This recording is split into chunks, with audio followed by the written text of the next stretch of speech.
Bismillahirrahmanirrahim. This is an attempt to explain Thomist Trinity.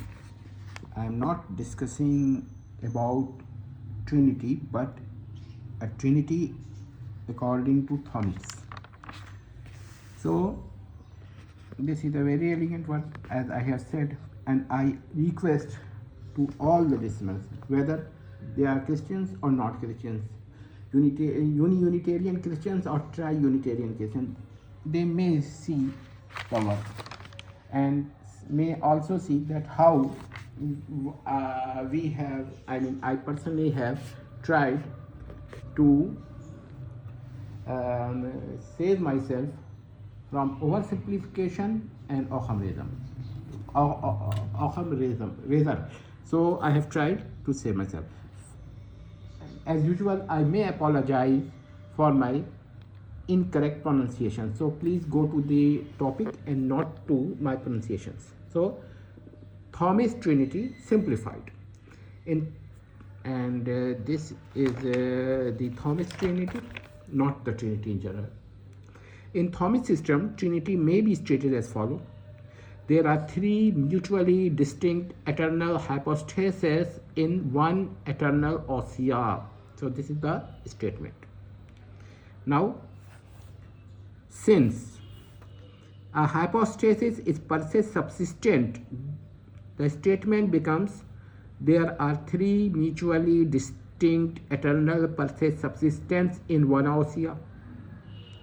Again, since an Ousia is per se subsistent, then the statement becomes there are three mutually distinct eternal per se subsistents in one eternal per se subsistent.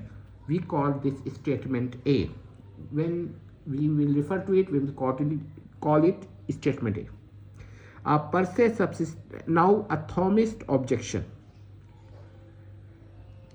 A per se subsistent may be a separate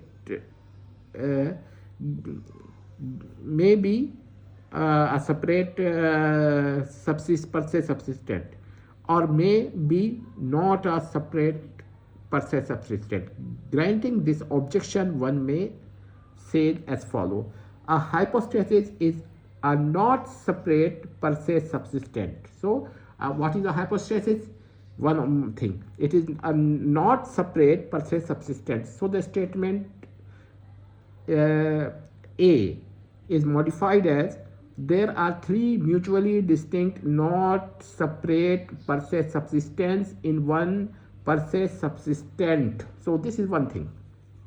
Again, another Thomist objection. So when we try to explain it, there are possible Thomist objections. And this is another possible Thomist objection. A hypostasis is not a being. A per se subsistent may be a being. So what is a per se subsistent? A per se subsistent may be a being or may not be a being. So accepting the objection. So this is a valid question. And again, we are trying to simplify the concepts, not to make objections on Thomist concepts. Okay, we are trying to simplify it. There are three mutually not being, not separate per se subsistents in per se subsistent. So this is a very important thing. Please forget the articles, just go to the concepts. A Thomist may make another objection. An Ousia is a separate. A per se subsistent may not be separate. One very good objection. This is a very elegant objection. Please note it down. Similarly, an Ousia is a being. A per se subsistent may not be a being. Another very valid point, and I appreciate such a possible objection. Granting this, sorry for my mispronunciation, I will say granting these two objections, the above stated Thomist explanation or statement A may be modified as follow. There are three mutually distinct, not being, not separate per se subsistents in one separate being per se subsistent. Now, a Thomist may make an objection once again. So, there are objections after objections that can be made by a Thomist. But it is, please note it down that I am not making any objection on Thomist's explanation. I am just trying to simplify it, but with two safeguards: neither to oversimplify it nor to discard Occam razor. So I am trying to do between these two extremes. Since Occam razor sometimes is also sometimes become a fallacy of over simplification. So again, an Ousia is a relation. So this is an objection. And Ousia is not a relation. Sorry, and Ousia is not a relation. Ousia is not a relation. A hypostasis is a relation. A per se subsistent may be a relation or may not be a relation. So this is an objection. If a per se subsistent is not being, not separate, then it is a relation. That is our answer. That anything, a per se subsistent which is not a being, not separate, I want to remove articles. A per se subsistent which is not being, not separate, then it is a per se subsistent relation. Please note it down. If a per se subsistent relation, then a per se subsistent. Similarly, if this is correct in Thomist framework, then this statement is correct. Similarly, if a per se subsistent is a being and a separate, and I will not say a separate one, the separate is sufficient for keeping the idea, concept exactly what I want to say without adding or subtracting anything. So, if a per se subsistent is a being and a separate, then it is a per se subsistent but not a per se subsistent relation, but a not relation per se subsistent. Please note it down.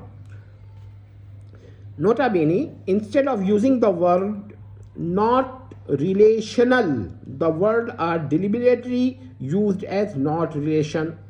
If this is correct in Thomist framework, no need to modify the statement further. Now, this modification do not contradict the initial statement, say statement A. So I have tried my best to explain the Thomist Trinitarian concept.